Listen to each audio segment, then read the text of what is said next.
नमस्कार दोस्तों, इस वीडियो में हम लोग बात करेंगे लिपिड प्रोफाइल टेस्ट के बारे में कि कब और कौन से लक्षण में करवाया जाता है, कौन कौन सी बीमारी का पता चलता है और कोलेस्ट्रॉल और ट्राइग्लिसराइड्स क्या होता है, प्राइस और नॉर्मल रेंज कितना होता है, रिपोर्ट कैसे समझना है और यदि कोलेस्ट्रॉल और ट्राइग्लिसराइड्स बढ़ा हुआ है रिपोर्ट में तो इसको कैसे आप कम कर सकते हैं। पहले हम लोग जानते हैं कि लिपिड क्या है। तो लिपिड जो है अलग अलग टाइप के जो फैट होता है और ऑयली पदार्थ होता है उन सभी का ग्रुप होता है। जैसे कि कोलेस्ट्रॉल हो गया या ट्राइग्लिसराइड्स हो गया, तो ये नॉर्मल अमाउंट में जो है हमारे बॉडी में होने चाहिए, क्योंकि ये हमारे बॉडी को जो है एनर्जी देता है, सेल मेम्ब्रेन को बनाने में हेल्प करता है और विटामिन डी और कुछ हार्मोन्स को भी बनाने में हेल्प करता है। लेकिन जब आवश्यकता से ज़्यादा हो जाता है कोलेस्ट्रॉल, जो हम खाने के थ्रू जब हम लेते हैं और आवश्यकता से जब ये ज़्यादा हो जाता है कोलेस्ट्रॉल, तो जो है ये हमारे हार्ट और ब्रेन को जो है ब्लड सप्लाई करने वाली जो आर्टरी होता है वहाँ पर ये अवरुद्ध कर देता है उस रास्ते को, जिस कारण ब्लड फ्लो जो है कम हो जाता है या रुक जाता है, जिस कारण जो फिर हार्ट अटैक और brain stroke, BP, fatty liver और मोटापा होने का रिस्क जो है लोगों को बढ़ जाता है। तो लिपिड टेस्ट को जो है लिपिड पैनल भी बोला जाता है और लिपिड प्रोफाइल के नाम से भी जाना जाता है। तो लिपिड टेस्ट जो है एक प्रकार का ब्लड टेस्ट होता है जिसके अंदर डिफरेंट टाइप के जो लिपिड होता है उसका वैल्यू मेजर किया जाता है ब्लड में। जैसे टोटल कोलेस्ट्रॉल कितना है, एचडीएल कोलेस्ट्रॉल कितना है, एलडीएल कोलेस्ट्रॉल कितना है, ट्राइग्लिसराइड्स कितना है, वीएलडीएल कितना है, तो इन सभी का जो वैल्यू होता है वो ब्लड सैंपल में मेजर किया जाता है, जिसको लिपिड टेस्ट बोला जाता है। तो इस टेस्ट के लिए जो है 10 से 12 घंटे का खाली पेट सैंपल देना होता है, क्योंकि खाना खाने के बाद ट्राइग्लिसराइड्स का वैल्यू बढ़ जाता है, तो इसलिए इसमें जो है खाना खाने से पहले ही सैंपल देना होता है। और टेस्ट का जो प्राइस होता है 600 से 700 रुपये तक होता है। लेबोरेटरी वाइज इसका प्राइस चेंज हो सकता है और रिपोर्ट जो है 4 से 5 घंटे में यानी कि सेम डे जो है इसका रिपोर्ट मिल जाता है। यदि आपको ये टेस्ट बुक करना है तो आप हमारे वेबसाइट से यहाँ पे टेस्ट बुक कर सकते हैं। अब लिपिड टेस्ट के अंदर कौन कौन से टेस्ट होता है और क्या इसका वैल्यू होता है। तो पहला टोटल कोलेस्ट्रॉल होता है जो 200 से कम होना चाहिए हमारे ब्लड में। ट्राइग्लिसराइड्स मेजर किया जाता है जो 150 से कम होना चाहिए। एचडीएल कोलेस्ट्रॉल मेजर किया जाता है जो हमेशा 50 से ज़्यादा ही होना चाहिए, जितना ज़्यादा होगा 50 से उतना हमारे शरीर के लिए ठीक होता है। और एलडीएल कोलेस्ट्रॉल होना चाहिए जो 100 से कम होना चाहिए। वीएलडीएल कोलेस्ट्रॉल मेजर किया जाता है जो 30 से कम होना चाहिए। और भी कुछ पैरामीटर्स होता है पर मेनली जो है यही टेस्ट किए जाते हैं। और नॉन एचडीएल कोलेस्ट्रॉल भी मेजर किया जाता है जो 130 से कम होना चाहिए। अब जानते हैं कि कोलेस्ट्रॉल क्या होता है, यानी कि टोटल कोलेस्ट्रॉल, एचडीएल और एलडीएल क्या होता है।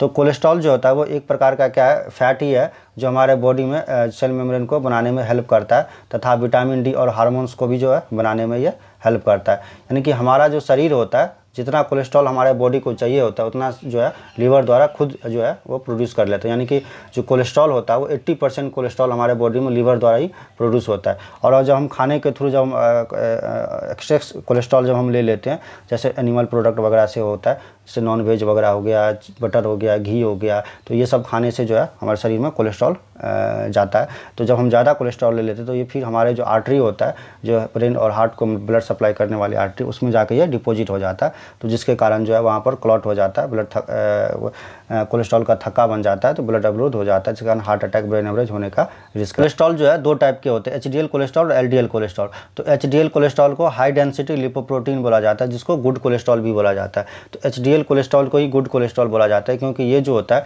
वो जो बैड कोलेस्ट्रॉल हमारे बॉडी में होता है उसको ये अपने साथ बाइंड करके लीवर तक लाता है और लीवर उसको फिर जो है कम करने का काम करते हैं बैड कोलेस्ट्रॉल को पचा करके। और एलडीएल कोलेस्ट्रॉल होता है जिसको लो डेंसिटी लिपोप्रोटीन भी बोला जाता है, तो इसी को बैड कोलेस्ट्रॉल बोला जाता है, क्योंकि ये जो कोलेस्ट्रॉल होता है वो हमारे आर्टरी में जाके डिपॉजिट हो जाता है ज़्यादा होने से। उसके बाद होता है वीएलडीएल, तो ये भी जो है एलडीएल से भी ज़्यादा जो है खतरनाक होता है वीएलडीएल कोलेस्ट्रॉल, तो जिसको बोलते हैं वेरी लो डेंसिटी लिपोप्रोटीन। तो ये जो होता है वो ज़्यादा ट्राइग्लिसराइड्स अपने साथ कैरी करता है और जो है डिपॉजिट करता है, तो ये एलडीएल से भी ज़्यादा। एक होता है वेरी लो डेंसिटी लिपोप्रोटीन भी होता है। अब टोटल कोलेस्ट्रॉल क्या होता है, तो टोटल कोलेस्ट्रॉल का जो वैल्यू होता है वो एचडीएल कोलेस्ट्रॉल, एलडीएल कोलेस्ट्रॉल और वीएलडीएल कोलेस्ट्रॉल को जो है मेजर करके फिर टोटल कोलेस्ट्रॉल होता है। अब ट्राइग्लिसराइड्स क्या होता है, तो ट्राइग्लिसराइड्स भी एक टाइप का फैट होता है, लेकिन ये एक प्रकार का ऑयली फैट होता है जो हमारे बॉडी को एनर्जी देने का काम करता है। और जो ट्राइग्लिसराइड्स होता है कोलेस्ट्रॉल से थोड़ा डिफरेंट होता है, क्योंकि कोलेस्ट्रॉल जो होता है वो एनिमल प्रोडक्ट से मिलता है और जो ट्राइग्लिसराइड्स होता है जो फैट होता है ऑयली वो हमें प्लांट फूड से ज़्यादातर हमें शरीर में मिलता है। और जो कोलेस्ट्रॉल होता है वो हमारा बॉडी खुद बनाता है 80%, लेकिन जो ट्राइग्लिसराइड्स हम सारे के सारे हम बाहर से लेते हैं। यानी कि ट्राइग्लिसराइड्स वो होता है फैट होता है जो हम कैलोरी अपने बॉडी में हम लेते हैं और जो बॉडी हमारा यूज नहीं कर पाता है तो वो जो फैट सेल के रूप में कन्वर्ट हो जाता है, उसी को ट्राइग्लिसराइड्स बोला जाता है। तो जो अनयूज्ड कैलोरी होता है हमारे बॉडी के अंदर, वो ट्राइग्लिसराइड्स के रूप में कन्वर्ट हो जाता है फैट सेल्स के। खाना खाने के जस्ट आफ्टर जो है ट्राइग्लिसराइड्स का वैल्यू हमेशा बढ़ा रहता है, तो इसलिए इसमें जो है खाली पेट सैंपल देना होता है। और अगर आपका ट्राइग्लिसराइड्स बढ़ा होता है तो फिजिकल एक्टिविटी वगैरह करने से, हेल्दी फूड खाने से ट्राइग्लिसराइड्स कम हो जाता है। अब हम नॉर्मल रेंज जानते हैं कि किसका कितना होना चाहिए। तो टोटल कोलेस्ट्रॉल जो है नॉर्मल वैल्यू 200 से नीचे होना चाहिए, और यदि आपका 200 से अगर 240 तक में भी बीच में है तो बॉर्डर लाइन माना जाता है। अगर 250 से ज़्यादा है तो हाई माना जाता है। एचडीएल कोलेस्ट्रॉल जिसको गुड कोलेस्ट्रॉल बोला जाता है, तो हमेशा 50 से ज़्यादा होना चाहिए। तो यदि 40 और 50 के बीच में है तो आपका थोड़ा कम है, लेकिन बॉर्डर लाइन के बीच में। और यदि 40 से कम है तो आपको जो है हार्ट डिजीज वगैरह जो है प्लाक बनने के चांसेस जो होता है जो वो ज़्यादा हो जाते हैं, क्योंकि अगर गुड कोलेस्ट्रॉल कम हो जाएगा तो जो है जो बैड कोलेस्ट्रॉल जो है वो बढ़ता जाएगा हमारे बॉडी में। तो और एलडीएल कोलेस्ट्रॉल जो है 100 से नीचे होना चाहिए। तो ऑप्टिमम वैल्यू जो होता है अगर 100 से 130 तक है तो ऑप्टिमम है, यानी कि जो है नॉर्मल रेंज से थोड़ा ज़्यादा है। और यदि 130 से 150 के 60 के बीच में है तो बॉर्डर लाइन माना जाता है। 160 से ज़्यादा है तो हाई माना जाता है। 190 से अगर बहुत ज़्यादा होता है तो उसको वेरी हाई माना जाता है। और जो ट्राइग्लिसराइड्स होता है, ट्राइग्लिसराइड्स 150 से नीचे होना चाहिए। अगर 150 से लेकर के और 200 तक के बीच में है तो बॉर्डर लाइन माना जाता है। और अगर 200 से ज़्यादा है, 200 से 500 के बीच में है तो उसको हाई माना जाता है। अगर 500 से ज़्यादा होता है तो वेरी हाई माना जाता है। उसके बाद non HDL cholesterol. Non HDL cholesterol वो कोलेस्ट्रॉल होता है जो टोटल कोलेस्ट्रॉल में से जो एचडीएल कोलेस्ट्रॉल घटा दे, इसको जो है नॉन एचडीएल कोलेस्ट्रॉल मानते हैं, यानी कि टोटल मिला के कितने जो है बैड कोलेस्ट्रॉल है। तो ये 130 से कम होना चाहिए। और ऑप्टिमम जो है 130 से 160 के बीच में होता है। और बॉर्डर लाइन जो है 160 से 189 के बीच में है। और हाई है तो 190 से 219 के बीच में तो हाई माना जाता है। और 220 से ज़्यादा तो वेरी हाई माना जाता है। अब ये है कि लिपिड बढ़ने से क्या क्या समस्या लोगों में हो सकता है, यानी कि क्या क्या खतरा है। लिपिड का वैल्यू अगर बढ़ा हुआ है, यानी कि कोलेस्ट्रॉल और ट्राइग्लिसराइड्स का वैल्यू बढ़ा हुआ है, तो क्या क्या रिस्क हो सकता है। तो हार्ट डिजीज़ हो सकता है। हार्ट डिजीज होने का रिस्क बढ़ सकता है, क्योंकि कोरोनरी आर्टरी में जाके कोलेस्ट्रॉल जमा हो जाएगा, जिसके कारण ब्लड फ्लो रुक सकता है। हाई ब्लड प्रेशर हो सकता है। डायबिटीज़ होने के चांसेस होते हैं। मोटापा होने के चांसेस होते हैं। ब्रेन स्ट्रोक होने के चांसेस होते हैं। और जो है फैटी लीवर होने के चांसेस होते हैं। जो फैट जाके ट्राइग्लिसराइड्स ज़्यादा होता है तो हमारे लीवर में जाकर फैट डिपॉजिट हो जाता है, जिसको बोलते हैं फैटी लीवर। तो ये सब जो है रिस्क होता है कोलेस्ट्रॉल और ट्राइग्लिसराइड्स होने का। तो सबसे ज़्यादा जो रिस्क होता है कोलेस्ट्रॉल का, वो हार्ट अटैक होने का चांसेस ज़्यादातर लोगों में होता है कि कोलेस्ट्रॉल अगर बढ़ा हुआ है तो हार्ट अटैक होने के चांसेस ज़्यादा होते हैं। उसके बाद है कि कब और किसको जो टेस्ट करवाना चाहिए। अगर किसी व्यक्ति को हाई बीपी है या हाई बीपी से संबंधित अगर समस्या है, जैसे छाती में दर्द कर रहा है, सर दर्द रहता है, तो उस केस में जो है लिपिड टेस्ट करवाना चाहिए। या स्किन पे रैशेस होता है, आंख के नीचे जो है मांस बढ़ रहा है, तो उस केस में करवाना चाहिए। डायबिटीज़, मोटापा है तो लिपिड टेस्ट करवाना चाहिए। अगर किसी को फैमिली में अगर पहले से अगर हार्ट डिजीज़ की समस्या है तो उसके जो है उसको करवाना चाहिए। उसके बाद अगर हार्ट डिजीज़ का रिस्क होता है, अगर सिम्टम्स है तो उसको करवाना चाहिए।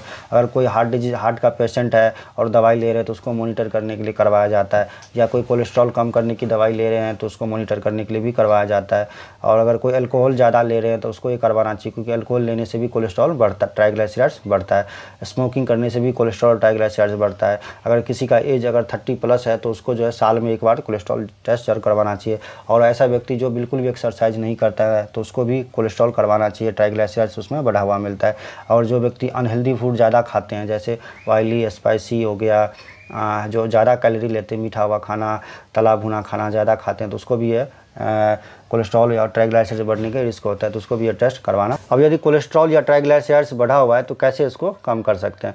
तो सबसे पहले तो आपको अपना वजन जो है 5 से 10% आपको कम करना होगा। ट्राइग्लिसराइड्स यदि बढ़ा हुआ है, कोलेस्ट्रॉल बढ़ा हुआ है, तो उसको कम करने के लिए। और आप जो कैलोरी ले रहे हैं तो उस कैलोरी में आपको 15 से 20% की कटौती करनी होगी, यानी कि आपको जो भी खाना खाते हैं उसमें आपको 10 से 20% आपको कम करना होगा। कैलोरी वाले फूड जो है ज़्यादा नहीं लेना है। डेली एक्सरसाइज करना है, वॉक करना है 15 से 20 मिनट कम से कम। और घी हो गया, बटर हो गया, चीज़ हो गया, क्रीम हो गया, या नॉनवेज हो गया, जैसे मीट मछली हो गया, ये सब अवॉइड करना है। फ्राइड फूड्स हो गया, तला हुआ चीज़ें हो गया, जैसे बर्गर, पिज़्ज़ा, चाउमीन, ये सब अवॉइड करना है। मीठा ज़्यादा नहीं खाना है। मीठा ज़्यादा खाने से भी वो कैलोरी ज़्यादा बनता है हमारे शरीर में, ट्राइग्लिसराइड्स में वो कन्वर्ट होता है। फाइबर वाले चीज़ जितने भी प्रोडक्ट है ज़्यादा लेना है। फ्रूट्स ज़्यादा लेना है, वेजिटेबल ज़्यादा लेना होता है। अगर स्मोकिंग ज़्यादा कर रहे हैं तो वो कम करना है, अल्कोहल कम करना है, तो ये सब चीज़ें होता है। तो अगर आपको मेरा ये वीडियो पसंद आए तो प्लीज़ इस वीडियो को लाइक, सब्सक्राइब जरूर कीजिए। धन्यवाद दोस्तों।